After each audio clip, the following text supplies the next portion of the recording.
शंकर नाम के एक मशहूर राज्य में अगर शिल्पकारी और फौलाद के काम की चर्चा होती थी तो केवल एक ही नाम गूंजता था, शंकर लोहार। वह धातु को इस तरह ढालता था कि लोग उसे जादूगर समझते थे। उसके हाथ के बने खंजर, भाले और तलवारें अपनी धार और मजबूती के लिए मशहूर थे। एक सुबह शंकर अपनी पत्नी माया से बोला, माया, आज चंद्रपुर की बद्दी मंडी का दिन है। आसपास के कई गांवों के लोग वहां सामान खरीदने आएंगे। मैं अपनी मेहनत से तैयार किया हुआ सारा माल लेकर जा रहा हूं। मुझे उम्मीद है कि आज अच्छी कमाई होगी और घर की तंगी दूर होगी।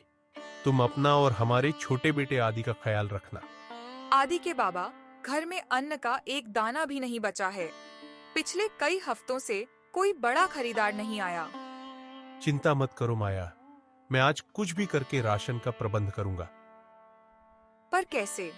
आप यह मेहनत वाला काम छोड़ कर कुछ और क्यों नहीं करते? इसमें आप दिन रात गलते हैं पर फल कुछ नहीं मिलता। माया, मैं इसी हुनर के साथ जन्मा हूं। मेहनत कभी बेकार नहीं जाती, बस सही समय का इंतजार करना पड़ता है। यह कहकर वह भारी मन से मंडी की ओर निकल पड़ा। शाम होने को आई, सूरज ढलने लगा, पर शंकर की दुकान पर कोई नहीं आया। वह उदास बैठा था कि उसका गांव का एक दूसरा लोहार विक्रम वहां आया और ताना मारते हुए बोला, अरे शंकर, तुम यहाँ खाली हाथ क्यों बैठे हो? सुना है तुम्हारे पास तो फुर्सत नहीं होती, पर आज तो मक्खियां उड़ा रहे हो। देखो मुझे, मेरे पास काम का अंबार लगा है। विक्रम ठहाका लगाकर चला गया। तभी घुट्टे की टापों की आवाज सुनाई दी।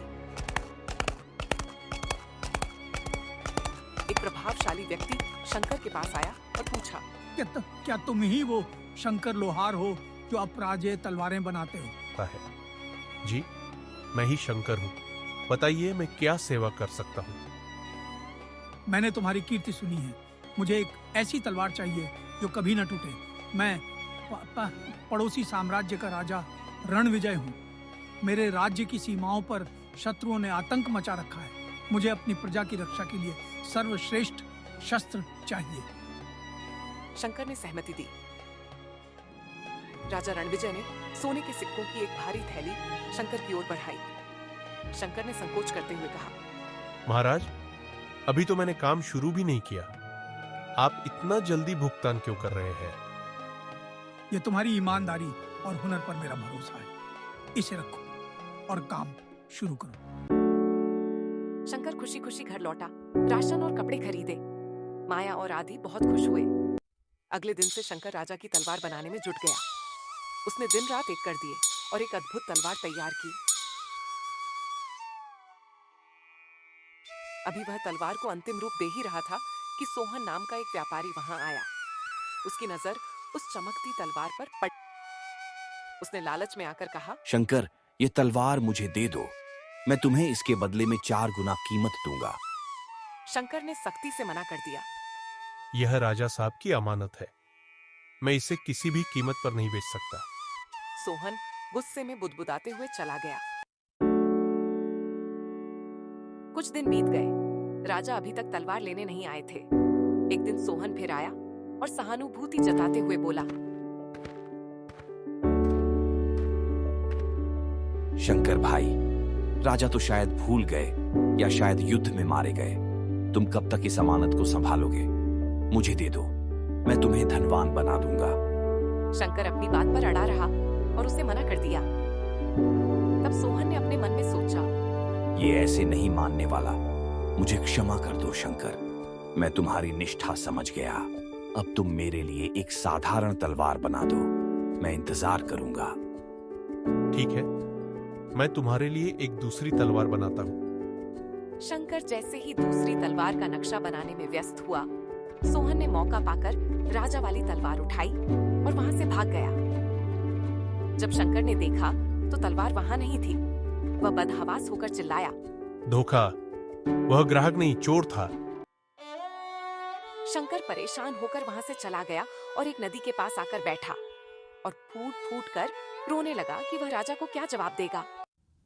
तभी नदी में से एक दिव्य प्रकाश प्रकट हुआ और एक आरक्षी सामने आए।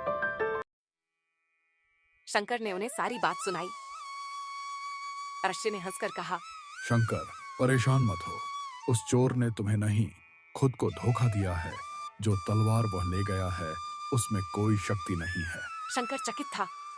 अरश्य ने बताया, बचपन में तुमने मेरी मदद की थी, तब मैंने तुम्हें ये वरदान दिया था कि जब तुम मुझे याद करके लोहा कूटोगे तभी उस शस्त्र में दिव्यता आएगी।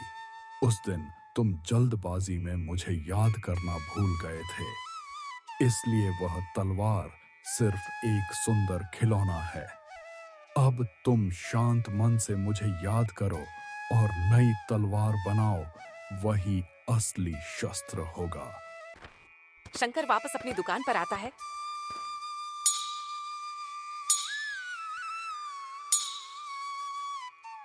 शंकर ने पूरी श्रद्धा के साथ नई तलवार तैयार की।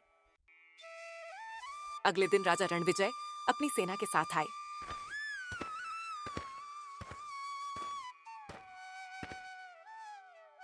शंकर ने उन्हें तलवार सौंपी और साथ चलने की विनती की। रणभूमि में राजा रणविजय का सामना उस दुष्ट सामंत से हुआ जिसके पास सोहन ने वह चोरी की तलवार पहुंचाई थी। जैसे ही सामंत ने राजा पर वार किया, उसकी तलवार के 2 टुकड़े हो गए। राजा की तलवार ने एक ही वार में दुश्मन का खात्मा कर दिया। ये देखकर सोहन वहां से भाग गया।